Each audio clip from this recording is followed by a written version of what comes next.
Hello friends, welcome to MCQ वाला। Friends, आज की सेशन में हम देखेंगे सेट नंबर 24 को। ये प्लेटफॉर्म पब्लिकेशन का आखिरी प्रैक्टिस सेट है। 24 इसमें टोटल सेट था, तो आज हमारा 24वां सेट कंप्लीट हो जाएगा। तो इसके बाद हम नए पब्लिकेशन का प्रैक्टिस सेट स्टार्ट कर देंगे कल से ही। तो आप लोग लगातार चैनल पे बने रहिएगा। प्रीवियस जितनी भी वीडियोस अपलोड हुई है BSSC से रिलेटेड, आप लोग सारी वीडियोस को अच्छे से देख लीजिएगा। लगातार कमेंट आ रहा था आप लोगों का कि मैथ और रीजनिंग के भी क्वेश्चन को ट्रिक के माध्यम से सॉल्व करके आप वीडियो बना दीजिएगा, तो मैं उसका भी वीडियो बना दूंगा। तो आप लोग सारी वीडियोस को अच्छे से देखिएगा। खान सर की पुस्तक से भी वीडियो अपलोड किया जा रहा है, तो आप लोग जाके उस प्रैक्टिस सेट को भी देख लीजिएगा। उसका भी अलग से प्लेलिस्ट बना हुआ है। तो आज की सेशन में हम देखेंगे 24 नंबर सेट को। तो अभी तक आप लोग अगर चैनल से नहीं जुड़े हैं तो चैनल को सब्सक्राइब कर लीजिए, बेल आइकन को प्रेस कर लीजिए और हमारे साथ जुड़ जाइए। हम जो भी फैक्ट एक्स्ट्रा बताते हैं हर एक क्वेश्चन में, उसको आप ध्यान से सुनेंगे, क्योंकि वो आपको एक नए क्वेश्चन के तौर पे देखने को मिल सकता है। तो सारे फैक्ट को अच्छे से देखना है और वीडियो के अंत तक बने रहिएगा। वीडियो पसंद आता है तो वीडियो को लाइक ज़रूर करिएगा। तो चलिए शुरू करते हैं आज की सेशन को, सेट नंबर 24 को। सेट नंबर 24 क्वेश्चन नंबर 1 है, ग्राम पंचायत के सरकारी पदाधिकारी कौन है? तो ग्राम पंचायत के सरकारी पदाधिकारी जो है ये पंचायत सेवक होते हैं। Option B is the right answer. और पंचायत समिति का जो सचिव होता है उसको हम क्या कहते हैं? BDO कहते हैं। आप लोग सुने होंगे BDO officer, block development officer. और जिला परिषद का जो सचिव होता है उसे हम DDC कहते हैं। इन दोनों को भी ध्यान रखना है कि BDO जो होते हैं ये ब्लॉक पंचायत समिति का सचिव होता है और DDC जो होता है ये नगर परिषद यानी कि जिला परिषद का सचिव होता है। तो इसको ध्यान में रखना। और पंचायत सेवक जो है ये राज्य सरकार द्वारा दिए गए सभी कार्यों का लेखा जोखा करता है, जो कि ग्राम पंचायत का सरकारी पदाधिकारी होता है। 2, पंचायतों से संबंधित भारत के संविधान की 11वीं अनुसूची में कितने विषय है? तो पंचायत से संबंधित कौन सा अनुसूची है? ये 11वां अनुसूची है। 73वें संविधान संशोधन 1992 के तहत पंचायतों को 11वीं अनुसूची में डाला गया था। आर्टिकल 243A से लेके 243O तक पंचायत के बारे में चर्चा है, तो इसको ध्यान में रखेंगे। 73वें संविधान संशोधन 1992 के तहत पंचायतों को संवैधानिक दर्जा प्रदान किया गया था और इनको कुल 29 विषय दिए गए थे। Option D is the right answer. नगर पालिकाओं से संबंधित कौन सी अनुसूची है? तो 12वीं अनुसूची जो है ये नगर पालिकाओं से संबंधित है और इसको संवैधानिक दर्जा 74वें संविधान संशोधन 1992 के तहत प्राप्त हुआ था।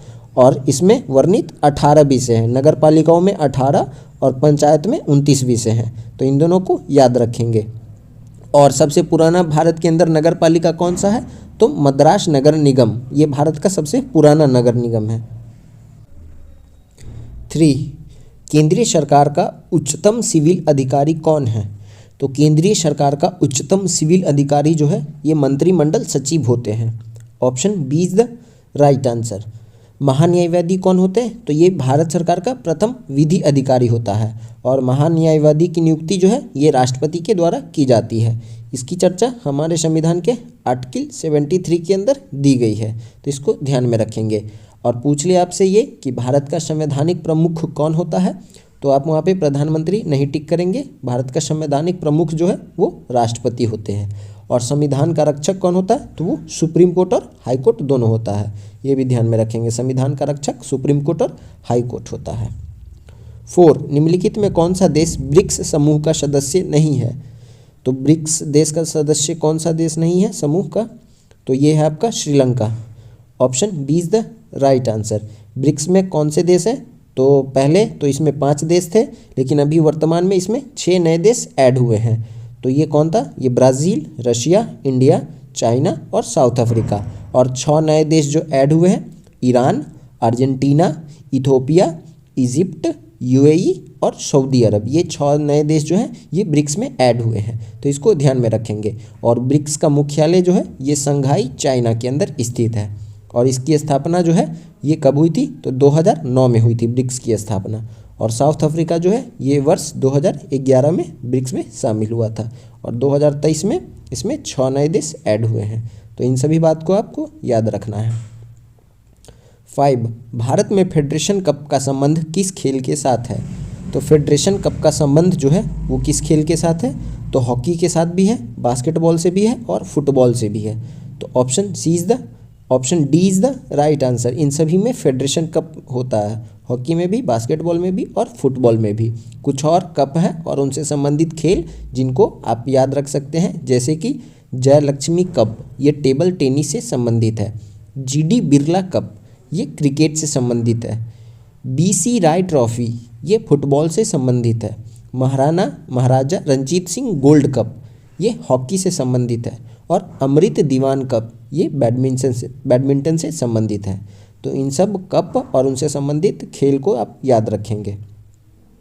6, शंघाई सहयोग संगठन के सदस्य देश में फेस्टिवल फिल्मों को बढ़ावा देने की चुनौतियां और संभावनाओं पर चर्चा के लिए शंघाई सहयोग संगठन फिल्म महोत्सव बैठक का आयोजन कहाँ किया गया? तो एससीओ का फिल्म महोत्सव बैठक जो है, इसका आयोजन कहाँ पे किया गया था? तो मुंबई में किया गया था। Option B is the right answer, तो इसको ध्यान में रखेंगे। 40वां भारत अंतर्राष्ट्रीय व्यापार मेला, इसका आयोजन जो है ये नई दिल्ली में किया गया था। 40वां अंतर्राष्ट्रीय व्यापार मेला नई दिल्ली में। 12वां विश्व हिंदी सम्मेलन, ये कहाँ पे हुआ था? 12वां विश्व हिंदी सम्मेलन 2023, ये कहाँ पे हुआ था? तो ये हुआ था फिजी में।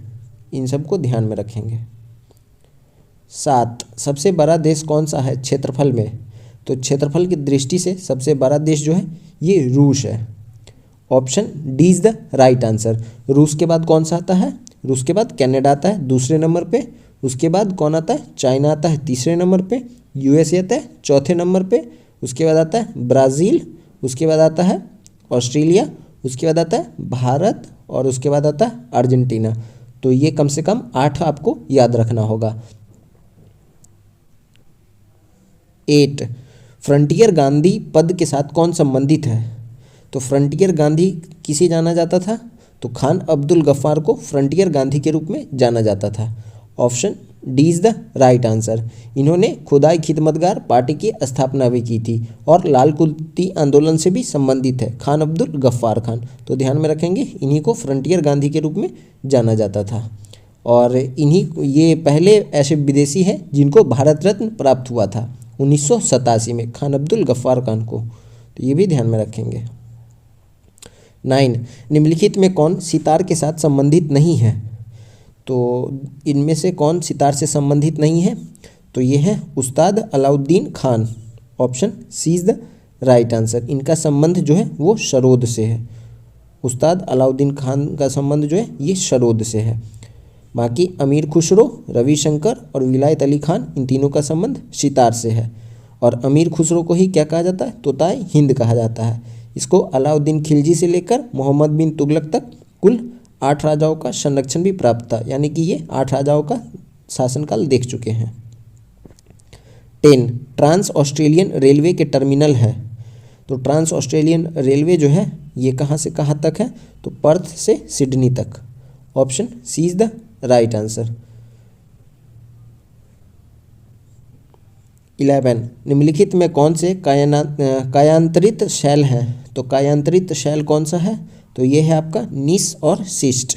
Option B is the right answer. 12, Bharat की पहली बहुउद्देशीय परियोजना का निर्माण किस नदी पर हुआ था? तो भारत की पहली बहुउद्देशीय परियोजना का निर्माण जो है ये दामोदर नदी पे हुआ था। Option B is the right answer. ये दामोदर नदी किस राज्य में है? तो ये वेस्ट बंगाल में है। और इसका जो विकास है ये 1948 में हुआ था। इसको ध्यान में रखेंगे। 13, निम्नलिखित में कौन सी नदी अपना मार्ग बदलते रहने के लिए कुख्यात है? तो कौन सी नदी अपना मार्ग बदलने के लिए कुख्यात है? तो ये हो जाएगी आपकी कोसी नदी। Option B is the right answer. Kosi नदी को ही हम बिहार का शोक भी कहते हैं, तो इसको ध्यान में रखेंगे। और ये कहाँ से निकलती है कोसी नदी? तो ये निकलती है नेपाल से। 14, ऊंचे क्षेत्रों में लेटेराइट मृदा की रचना होती है। तो ऊंचे क्षेत्रों में लेटेराइट मृदा की रचना जो है ये कैसे होती है? तो ये अम्लीय होती है। Option C is the right answer.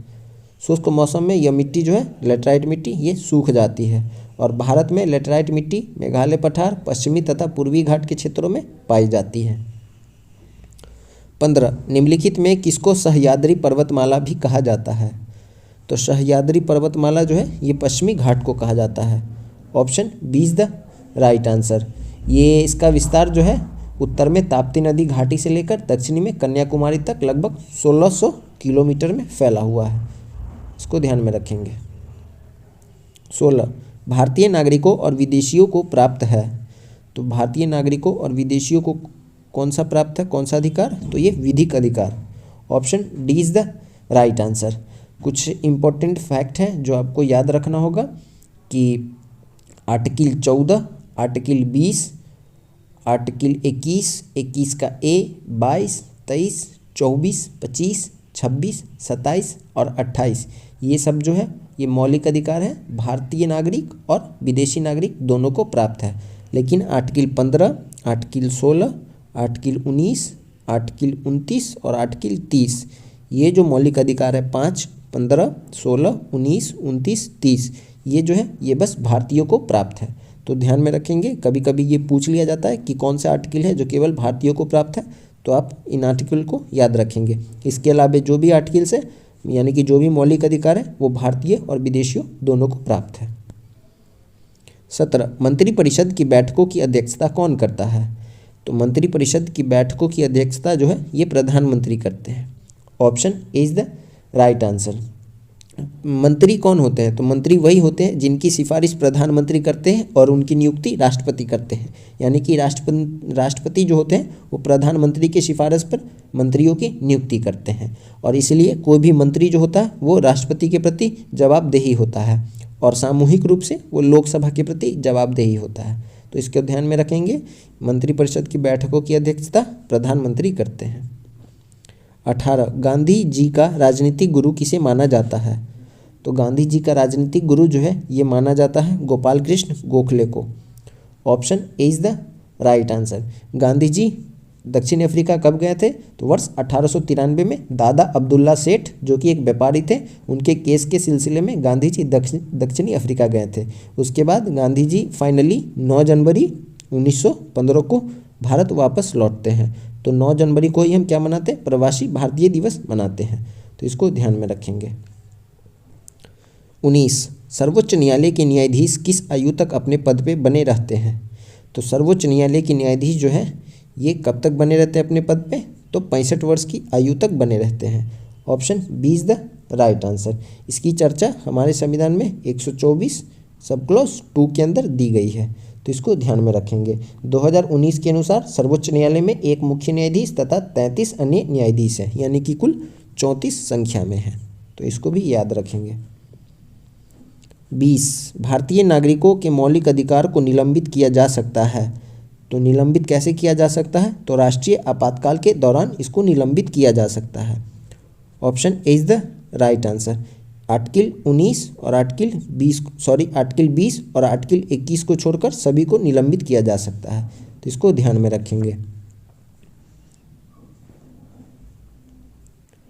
21 निम्नलिखित में कौन सा तत्व राज्य का अनिवार्य तत्व नहीं है। तो राज्य के लिए अनिवार्य तत्व कौन सा नहीं है, तो यह है प्रशासन। Option B is the right answer. राज्यों के लिए 4 अनिवार्य तत्व होते हैं, जनसंख्या, राज्य क्षेत्र यानी कि भूमि, सरकार और संप्रभुता। तो ये राज्य का 4 अनिवार्य तत्व होता है। तो इसको ध्यान में रखेंगे। 22 लुमिनस कंपनी द्वारा भारत का पहला हरित ऊर्जा आधारित सौर पैनल कारखाना किस राज्य में बनाया गया है। तो लुमिनस कंपनी के द्वारा भारत का पहला हरित ऊर्जा आधारित सौर पैनल कारखाना कहाँ पे बनाया गया है, तो ये उत्तराखंड में बनाया गया है। Option B is the right answer. इसको ध्यान में रखेंगे। आपसे अगर ये पूछ लिया जाए कि भारत का पहला राष्ट्रीय खेल विश्वविद्यालय किस राज्य में है, तो ये मणिपुर में है। और हाल ही में भारत में सबसे बड़े उच्च न्यायालय परिसर का उद्घाटन झारखंड में किया गया है। भारत की सबसे बड़ी निजी रेल फैक्ट्री ये कहाँ पे, तेलंगाना में बनाई जा रही है। तो इन सभी को याद रखेंगे, जो भी पहले से संबंधित है वो इम्पॉर्टेंट हो जाता है। 23 निम्नलिखित में कौन से अनुच्छेद में विधि के समक्ष समानता को अधिकार का प्रावधान है। तो विधि के समक्ष समानता का जो प्रावधान है ये आर्टिकल 14 में दिया हुआ है। Option A is the right answer.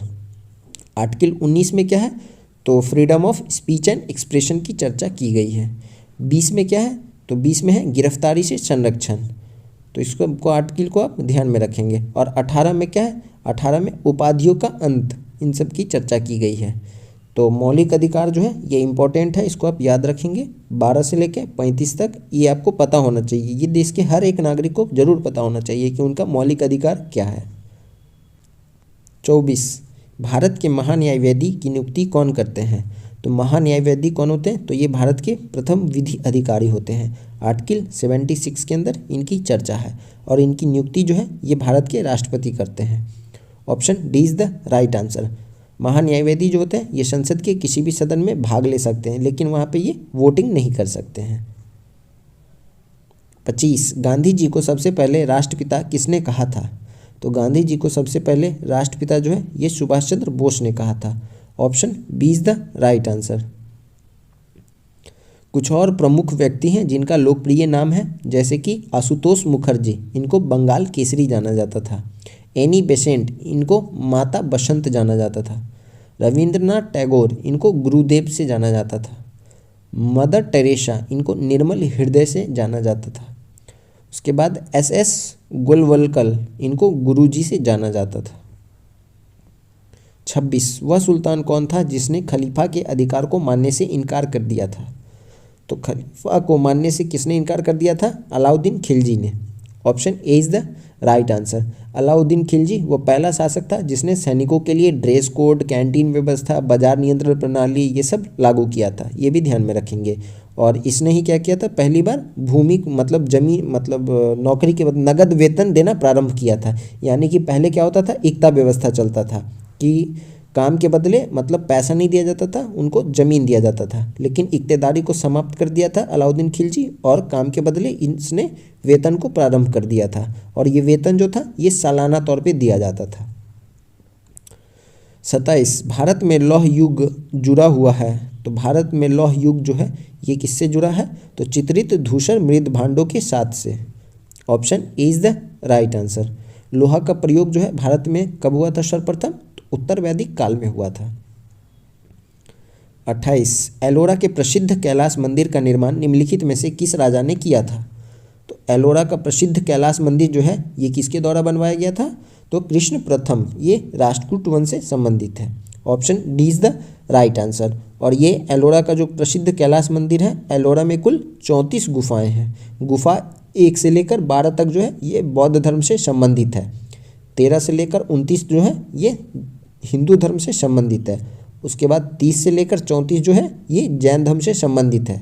तो ये एकमात्र ऐसा एलोरा का गुफा है जिसमें हिंदू, जैन और उसके बाद बौद्ध तीनों की चर्चा की हुई है, तो इसको ध्यान में रखेंगे। 29, भारत में हरित क्रांति का एक और नाम है।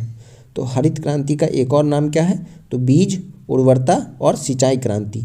Option A is the right answer. हरित क्रांति शब्द जो है ये अमेरिकी वैज्ञानिक विलियम गॉड की देन है।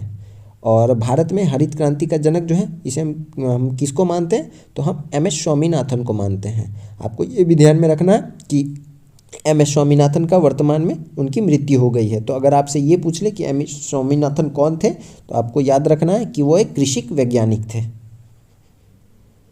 30, हाल ही में अप्रैल 2023 में बांग्लादेश के नए राष्ट्रपति के रूप में किसे चुना गया है?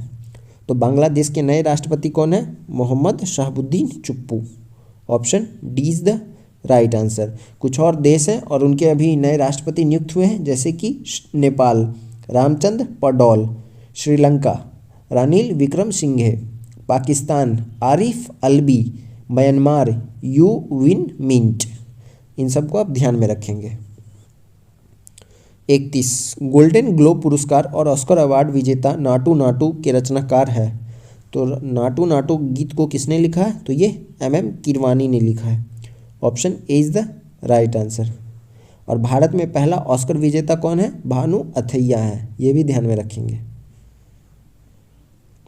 32, जब कोई न्यायालय आदेश द्वारा किसी लोक प्राधिकारी को उसका कर्तव्य करने के लिए निर्देश देता है, यदि उसके कर्तव्य पूरा न करने से याचिकाकर्ता को क्षति पहुंचती है, तो इसे निम्नलिखित में से कौन सी एक याचिका कहते हैं? तो इसे हम क्या कहते हैं? तो परमादेश कहते हैं, कि हम आदेश देते हैं। Option C is the right answer. तो इसको ध्यान में रखेंगे। हाई कोर्ट और सुप्रीम कोर्ट जो है ये मौलिक अधिकार के उल्लंघन होने पर रीट को जारी करती है। सुप्रीम कोर्ट आर्टिकल 32 का उपयोग करके रीट जारी करती है और हाई कोर्ट आर्टिकल 226 का उपयोग करके रीट जारी करती है। तो इसको ध्यान में रखेंगे। सुप्रीम कोर्ट के द्वारा 5 प्रकार के रीट को जारी किया जाता है, जो कि कौन सा है? तो एक सर्जियोरी, हेबियस कॉर्पस, मंडमस, कोवारंटो और प्रोहिबिशन। तो ये 5 प्रकार का रीट होता है, इसको ध्यान में रखेंगे। 33 जिला न्यायाधीशों की कौन नियुक्त करता है? जिला न्यायाधीशों को कौन नियुक्त करता है? तो जिला न्यायाधीशों की नियुक्ति जो है ये संबंधित राज्य का राज्यपाल करता है। Option B is the right answer. 34 Richard Hawkins पुरस्कार 2020 से सम्मानित होने वाले प्रथम भारतीय कौन बने हैं? तो रिचर्ड हॉकिंस पुरस्कार से सम्मानित होने वाले प्रथम भारतीय जो हैं ये जावेद अख्तर हैं। Option D is the right answer. 35 भारतीय स्वतंत्रता संघर्ष के दौरान साइमन कमीशन का प्रयोजक क्या था? तो साइमन कमीशन का प्रयोजन जो था ये क्या था? तो गवर्नमेंट ऑफ इंडिया एक्ट 1999 के क्रियान्वयन की जांच पड़ताल करना। Option B is the right answer. Simon commission को ही श्वेत कमीशन भी बोला जाता है, क्योंकि इसके 7 सदस्य जो थे वो सभी अंग्रेज थे। अब भारत के किसी भी एक्ट का ये जांच करने आ रहा है और इसमें कोई भी भारतीय शामिल ही नहीं है, तो ये किस तरह से जांच कर पाएगा? इसलिए भारतीयों ने इसका जम के विरोध किया था। और इसी विरोध के समय में क्या हुआ था कि लाला लाजपत राय को लाठी पड़ गई थी और उनकी मृत्यु हो गई थी। तब उन्होंने मरते मरते ये बात कही थी कि मेरे शरीर पे पड़ी एक एक लाठी अंग्रेजों के ताबूत के आखिरी कील के समान होगी। तो ये ध्यान में रखेंगे, ये कथन लाला लाजपत राय का जो उन्होंने साइमन कमीशन के दौरान कही थी। 36 दादा भाई नौरोजी द्वारा लंदन में ब्रिटिश जनता की राय को भारत के पक्ष में प्रभावित करने के लिए स्थापित संगठन का नाम क्या था? तो दादा भाई नौरोजी के द्वारा लंदन में किस संस्थान की स्थापना की गई थी? तो east India association. Option D is the right answer. इसको ध्यान में रखेंगे। दादा भाई नौरोजी जो है ये पहले भारतीय होते हैं जो ब्रिटेन में लिबरल पार्टी के उम्मीदवार के रूप में चुने जाते हैं और वो चुनाव भी जीतते हैं 1892 में। और इन्हीं के द्वारा 1901 में कौन सी एक पुस्तक है? Poverty and un British rule in India. ये जो है धन व्यापगत का सिद्धांत ये इन्होंने ही दिया था। तो इसको ध्यान में रखेंगे। 37 भारत के प्रथम अंतरिक्ष यात्री राकेश शर्मा निम्नलिखित में से किस एक स्थान से अंतरिक्ष के लिए रवाना हुए थे? तो भारत के पहले अंतरिक्ष यात्री कौन थे? राकेश शर्मा। और ये कहाँ से अंतरिक्ष के लिए रवाना हुए थे? तो ये Baikonur. Option A is the right answer. ये बैंकानूर कहाँ पे? तो ये कहाँ पे? कनाडा में है। तो इसको ध्यान में रखेंगे। 38 अप्रैल 2023 में किस कार्य हेतु किरीट पारीख समिति को मंजूरी दी गई है, जिसमें 1 जनवरी 2026 से पूर्ण मूल्य निर्धारण स्वतंत्रता की सिफारिश की गई है? तो यहाँ पे क्या है? किरीट पारीख समिति। ये किस लिए बनाया गया है? तो ये बनाया गया गैस मूल्य निर्धारण के लिए। Option B is the right answer. और 1 नेशन 1 इलेक्शन, इसके लिए एक समिति की गठन किया गया है, जिसकी अध्यक्षता कौन कर रहे हैं? हमारे पूर्व राष्ट्रपति रामनाथ कोविंद जी। ये भी ध्यान में रखेंगे। 39 निम्नलिखित में से किस एक राज्य की सीमा झारखंड से लगी हुई नहीं है? तो झारखंड से कौन राज्य सीमा साझा नहीं करता है? तो ये हो जाएगा Madhya Pradesh. Option B is the right answer. 40 Dhauliganga और अलकनंदा का संगम कहाँ पे है? तो धौलीगंगा और अलकनंदा का संगम जो है ये विष्णु प्रयाग में है। Option C is the right answer. Rudraprayag में किन 2 नदियों का संगम है? तो ये अलकनंदा और मंदाकिनी नदियों का संगम है रुद्रप्रयाग में। देवप्रयाग में किन का संगम है? अलकनंदा और भागीरथी का संगम है। और कर्णप्रयाग में अलकनंदा और पिंडार नदी का संगम है। ये भी ध्यान में रखेंगे। 41 सुभाष चंद्र बोस ने भारतीय राष्ट्रीय कांग्रेस को छोड़ने के बाद किस दल की स्थापना की थी? तो सुभाष चंद्र बोस ने कांग्रेस को छोड़ने के बाद फॉरवर्ड ब्लॉक की स्थापना की थी। Option B is the right answer. 1939 में इन्होंने फॉरवर्ड ब्लॉक की स्थापना की थी। ध्यान में रखेंगे। स्वराज पार्टी, इसकी स्थापना किसने की थी? तो CR दास और मोतीलाल नेहरू ने मिलकर की थी 1923 में। ये भी ध्यान में रखेंगे। 42 जलवायु परिवर्तन पर संयुक्त राष्ट्र की 28वीं वार्षिक बैठक COP 28 का आयोजन किस देश में किया जाएगा? तो COP 28 का आयोजन जो है ये कहाँ पे किया गया है? तो UAE में किया गया है। Option B is the right answer. मिस्र में कौन सा कॉप किया गया था? तो कॉप 27 का आयोजन मिस्र में किया गया था और कॉप 28 यूएई में। 43 निकासी सिद्धांत ड्रेन थ्योरी का शिल्पी और poverty and un British rule in India नामक पुस्तक का लेखक कौन है? तो अभी मैंने आपको ऊपर एक क्वेश्चन में बताया था कि निकासी सिद्धांत जो है ये दादा भाई नौरोजी के द्वारा दी गई थी और इन्हीं की पुस्तक है poverty and un British rule in India. Option A is the right answer. 44 सविनय अवज्ञा आंदोलन यानी कि सिविल डिसओबीडियंस मूवमेंट निम्नलिखित में से किस एक के साथ जुड़ा हुआ है? तो सविनय अवज्ञा आंदोलन का जुड़ाव जो है ये नमक सत्याग्रह से है। Option D is the right answer. नमक सत्याग्रह की शुरुआत जो है ये 12 मार्च को हुई थी और ये नमक सत्याग्रह मतलब 12 मार्च को इन्होंने साबरमती आश्रम से इसकी शुरुआत की थी और 6 अप्रैल को डांडी पहुंचकर गांधी जी ने नमक कानून को तोड़ा था। तो जब 6 अप्रैल को ये नमक कानून को तोड़ देते हैं उसी के बाद सविनय अवज्ञा आंदोलन की शुरुआत हो जाती है। तो option D is the right answer. 45 Jayaprakash Narayan निम्नलिखित में से किस एक से संबंध है? तो जयप्रकाश नारायण का जो संबंध है ये कांग्रेस समाजवादी दल से है। Option C is the right answer. 11 अक्टूबर को जयप्रकाश नारायण का जन्म दिवस भी है, ये भी ध्यान में रखेंगे। और इनको जो है 1999 में मरणोपरांत क्या है भारत रत्न प्राप्त हुआ था। 46 सुभाष चंद्र बोस आपदा प्रबंधन पुरस्कार 2023 संस्थागत श्रेणी में किसे दिया गया है? तो 2023 का जो आपदा प्रबंधन पुरस्कार है ये किसे मिला है? तो ये मिला है ओडिशा राज्य आपदा प्रबंधन प्राधिकरण और लुगलेई फायर स्टेशन मिजोरम, इन दोनों को संयुक्त रूप से मिला है। Option C is the right answer. 47 निम्नलिखित में कौन सा एक क्षेत्र के आधार पर सबसे बड़ा है? तो क्षेत्रफल की दृष्टि से सबसे बड़ा इनमें से कौन सा है? तो ये हो जाएगा आपका Delhi. Option C is the right answer. Delhi इन सब में क्षेत्र के मामले में सबसे बड़ा है। 48 हिंद महासागर के डिएगो गार्सिया द्वीप में निम्नलिखित में से किस एक देश का सैन्य अड्डा है? तो डिएगो गार्सिया क्या है? तो ये एक सैन्य अड्डा है। कहाँ पे है? ये हिंद महासागर का एक द्वीप है और इस पे किस देश का है? तो ये यूएसए का सैन्य अड्डा है। Option D is the right answer. और पूछ ले आपसे कि हिंद महासागर का सबसे बड़ा द्वीप कौन सा है? तो वो मेडागास्कर है। 49 मगध की प्रथम राजधानी कौन थी? तो मगध की प्रथम राजधानी जो है ये राजगिरी या गिरिवज थी। Option C is the right answer. और बाद में जाके शिशुनाग ने पाटलिपुत्रा के स्थान पर वैशाली को राजधानी बनाता है। मतलब गिरिराज के बाद राजधानी पाटलिपुत्रा बनती है और उसके बाद शिशुनाग जो है ये पाटलिपुत्रा से राजधानी को स्थानांतरित करके वैशाली बना देता है। तो इसको ध्यान में रखेंगे। और पाटलिपुत्रा की स्थापना जो है ये उदयन के द्वारा की गई थी। 50 बिहार में किस स्थान पर भारतीय राष्ट्रीय कांग्रेस का 1922 का अधिवेशन हुआ? तो 1922 कांग्रेस अधिवेशन जो है ये बिहार के गया में हुआ था। Option C is the right answer. और इसकी अध्यक्षता किसने की थी? तो इसकी अध्यक्षता CR दास ने की थी। 51 वायु की क्षैतिज गति से होने वाले ऊष्मा के अंतरण को कहते हैं? तो वायु की क्षैतिज गति से होने वाले ऊष्मा के अंतरण को हम क्या कहते हैं? इसे अभिवहन कहते हैं। Option A is the right answer. अभिवहन के अलावा ऊष्मा के अंतरता की 3 अन्य प्रमुख विधियां हैं जैसे कि चालन, संवहन और विकिरण। तो ये भी ध्यान में रखेंगे। अभिवहन के अलावा 3 और प्रमुख विधि है। 52 आयनीकरण ऊर्जा के आवर्ती रुझानों के आधार पर किस तत्व में सर्वाधिक आयनीकरण ऊर्जा होती है? तो सर्वाधिक आयनीकरण ऊर्जा जो है ये हीलियम में होती है। Option A is the right answer.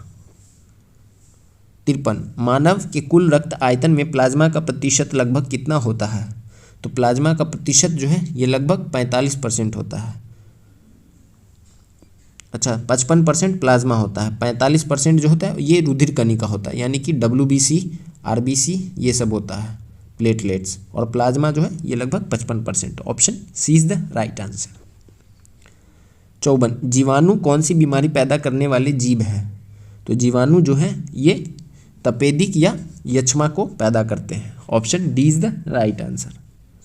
55 काला जार ज्वर का संचरण होता है? तो काला जार ज्वर का संचरण जो है ये सिकता मक्खी के काटने से होता है। Option C is the right answer. 56 भारी मोटर वाहनों के लिए डीजल तेल अधिक पसंद किया जाता है क्योंकि?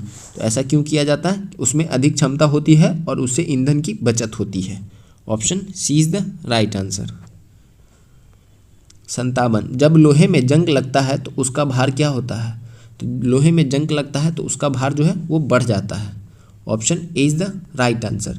और लोहे में जंग लगना जो है यह एक रासायनिक परिवर्तन है। 58। किसी ग्रह या चंद्रमा के गुरुत्वाकर्षण बल से मुक्त होने और कक्षा में प्रवेश करने के लिए किसी वस्तु को जिस गति से यात्रा करनी चाहिए उसे क्या कहा जाता है? तो उसे हम क्या कहते हैं? तो पलायन वेग कहते हैं। Option A is the right answer. और पृथ्वी का पलायन वेग कितना है? तो 11.2 किलोमीटर पर सेकेंड है। यानी कि इतनी स्पीड से अगर हम किसी भी चीज़ को फेंकते हैं पृथ्वी से तो क्या होगा? वो वापस लौट के नहीं आएगा। उसी तरह चंद्रमा का पलायन वेग जो है वो 2.38 मीटर पर सेकेंड है। 59। निम्नलिखित में कौन सी गैस फलों को कृत्रिम रूप से पकाने में प्रयोग की जाती है? तो फलों को कृत्रिम रूप से पकाने के लिए प्रयोग किया जाता है वो है acetylene. Option A is the right answer. 60। जब ध्वनि उत्पन्न करने वाला स्रोत ध्वनि से अधिक चाल से गति करता है तो हवा में आघात तरंगें उत्पन्न होती है। इन आघात तरंगों द्वारा निर्मित अत्यंत तीखी और तेज ध्वनि क्या कहलाती है? तो इसे हम क्या कहते हैं? Sonic boom. Option D is the right answer. 61। नीचे लिखे गए कौन सी प्रक्रिया वायु को प्रदूषित नहीं करती है? तो प्रकाश संश्लेषण जो है ये वायु को प्रदूषित नहीं करती है। प्रकाश संश्लेषण जो है ये पेड़ों के द्वारा किया जाता है, इसको ध्यान में रखेंगे। और यह एक अपचयन की अभिक्रिया है, प्रकाश संश्लेषण। 62। किसी व्यक्ति की देखे जाने वाली विशेषताएं जैसे कि ऊंचाई, आंखों का रंग और रक्त प्रकार आदि को किस नाम से जाना जाता है? तो इसे हम किस नाम से जानते हैं? तो इसे हम जानते हैं समलक्षणी, phenotype. Option A is the right answer. 63। Galvanometer के द्वारा पता लगाते हैं। तो गैल्वेनोमीटर का हम उपयोग करते हैं धारा को मापने के लिए। Option C is the right answer. 64। प्रकाश तरंगे अनुप्रस्थ तरंगे हैं क्योंकि उन्हें क्या होता है? तो ये होता है ध्रुवित किया जा सकता है। Option D is the right answer. 65। लार ग्रंथियों के द्वारा निम्नलिखित में से कौन सा एंजाइम उत्पादित होता है? तो लार ग्रंथियों के द्वारा जो है ये टाइलिन उत्पादित होता है। Option B is the right answer. हमारे मुख में जो है ये 3 जोड़ा लार ग्रंथि पाई जाती है, इसको ध्यान में रखेंगे। और टाइलिन जो है ये भोजन में उपस्थित स्टार्च को सरल कार्बोहाइड्रेट में चेंज करता है। 66। निम्नलिखित विटामिनों में से किसकी हीनता यानी डिफिशियंसी से मूत्र में बढ़ी हुई कैल्शियम आयन की हानि होती है? तो किस विटामिन की कमी से मूत्र में कैल्शियम आयन की हानि होती है? तो ये विटामिन डी की कमी से होती है। Option D is the right answer. और विटामिन डी का जो प्रमुख स्रोत है वो कौन है? तो वो सूर्य है। सूर्य की रोशनी से हमें विटामिन डी प्राप्त होती है। 67। मानव शरीर में निम्नलिखित में कौन सा उन प्रतिपिंडों का निर्माण करती है जो प्रतिरक्षा यानी इम्यूनिटी के लिए जिम्मेदार है? तो ये कौन इस प्रतिपिंडों का निर्माण करता है? तो ये है आपका श्वेत रक्त कोशिका, WBC। Option D is the right answer. 68। निम्नलिखित में कौन बायोगैस का एक प्रमुख घटक है? तो बायोगैस का प्रमुख घटक जो है ये मीथेन है। Option D is the right answer. और मीथेन का फॉर्मूला क्या होता है? CH4 होता है। 69। निम्नलिखित में कौन सा एक अग्निशामक में प्रयुक्त होता है? तो अग्निशामक में कौन प्रयुक्त होता है? तो ये हो जाएगा आपका खाने का सोडा यानी कि बेकिंग सोडा। इसका प्रयोग हम अग्निशामक में करते हैं। 70। निम्नलिखित में किसमें हीमोग्लोबिन की प्रतिशतता अधिकतम होती है? तो हीमोग्लोबिन की प्रतिशतता जो है ये किसमें अधिकतम होती है? तो वयस्क पुरुषों में होती है। Option C is the right answer. और हीमोग्लोबिन को हम 2 भाग में बांटते हैं, एक है हीमैटिन और एक है ग्लोबिन। 71। निम्नलिखित में कौन सा एक जल में घुलनशील विटामिन है? तो दिए गए ऑप्शंस में जल में घुलनशील विटामिन जो है ये विटामिन सी है। विटामिन सी और विटामिन बी जो है ये दोनों जल में घुलनशील है। इसको हम कैसे याद रखेंगे? तो WBC यानी कि वाटर में विटामिन बी और सी दोनों घुलनशील है। बाकी जो भी विटामिन है वो फैट में घुलनशील होता है। 72। एक दिन में किसी सामान्य व्यक्ति के किडनी में से होकर कितना लीटर रक्त गुजरता है? तो एक दिन में हमारे सामान्य व्यक्ति के किडनी में से कितना लीटर रक्त गुजरता है? तो ये हो जाएगा आपका 170 litre. Option C is the right answer. और किडनी जो है हमारे शरीर का सबसे प्रमुख उत्सर्जी अंग भी है। 73, निम्नलिखित में से किसकी गति प्रकाश की गति के बराबर होती है? तो प्रकाश की गति के बराबर जो है ये एक्स किरण, पराबैंगनी किरण और गामा किरण, इन सभी की गति जो है प्रकाश की गति के बराबर होती है। Option D is the right answer. 74, यदि F1, F2 और F3 क्रमशः हीरा, कांच और जल में प्रकाश की आवृत्तियां हैं तो निम्नलिखित में से कौन सा एक सही है? तो इसका सही क्रम कौन सा हो जाएगा? तो F3, उससे छोटा F2, फिर उससे छोटा F1। Option B is the right answer. Last question 75 number, निम्नलिखित में कौन सी वस्तु ऊष्मागतिकी के सिद्धांत पर कार्य करती है? तो ये स्टीम आयरन जो है ये ऊष्मागतिकी के सिद्धांत पर काम करती है। तो ये हमारा आखिरी सेट नंबर 24 कंप्लीट होता है। हमने अभी तक सारा प्रैक्टिस सेट कंप्लीट करा दिया है। आप लोग में से किसी ने भी मिस किया है तो जाके प्लेलिस्ट में सारी वीडियोस को अच्छे से देख लीजिएगा। अब आप लोग बताइए कि क्या मैं मैथ और रीजनिंग के क्वेश्चन का ट्रिक के साथ आपके लिए वीडियो लाऊं या नहीं लाऊं, या फिर नए प्रैक्टिस सेट को स्टार्ट कर दूं। तो जैसा आप लोग का डिमांड होगा उस अनुसार मैं ये काम करूँगा। तो आप लोग कमेंट बॉक्स में ज़रूर हमें बताएंगे। और आप लोग हर एक क्वेश्चंस को बहुत अच्छे से देखा करिए। सारे क्वेश्चंस देख रहे होंगे आप कि कितने अच्छे हैं, क्योंकि मैं बताता हूँ हर एक क्वेश्चन में कि जो एक्स्ट्रा फैक्ट है उसको आप ज़रूर से ज़रूर सुनेंगे। और वैसा क्या है कि आपको क्वेश्चंस रिपीट होते देखने को मिल जाता है, तो इसलिए मैं कहता हूँ कि सारे फैक्ट को आप ध्यान से सुनेंगे। तो आप लोग सारी वीडियोस को अच्छे से देख लीजिएगा। जितने भी जीके जीएस के क्वेश्चन है, साइंस के क्वेश्चन है, साइंस के क्वेश्चंस बहुत ही इंपॉर्टेंट रोल निभाते हैं बिहार के एग्ज़ाम में। तो इसलिए आप लोग साइंस के क्वेश्चंस को बहुत ही अच्छे तरीके से सॉल्व करके जाएंगे। और मैथ और रीजनिंग के भी क्वेश्चंस आप लोग के डिमांड पर जैसा होगा मैं वैसा अपलोड कर दूंगा। तो चलिए कल मिलेंगे नए प्रैक्टिस सेट में। आप लोग लगातार चैनल पे बने रहिएगा। अगर सब्सक्राइब नहीं किए तो सब्सक्राइब कर लीजिए, बेल आइकन को प्रेस कर लीजिए और हमारे साथ जुड़े रहिएगा। और अगर आपको लगता है कि ये वीडियो आपके लिए हेल्पफुल है तो प्लीज़ आप लोग वीडियो को लाइक ज़रूर किया करिए और अपने दोस्तों में भी शेयर किया करिए। तो चलिए कल मिलेंगे नए प्रैक्टिस सेट में। तब तक के लिए थैंक यू। जय हिंद।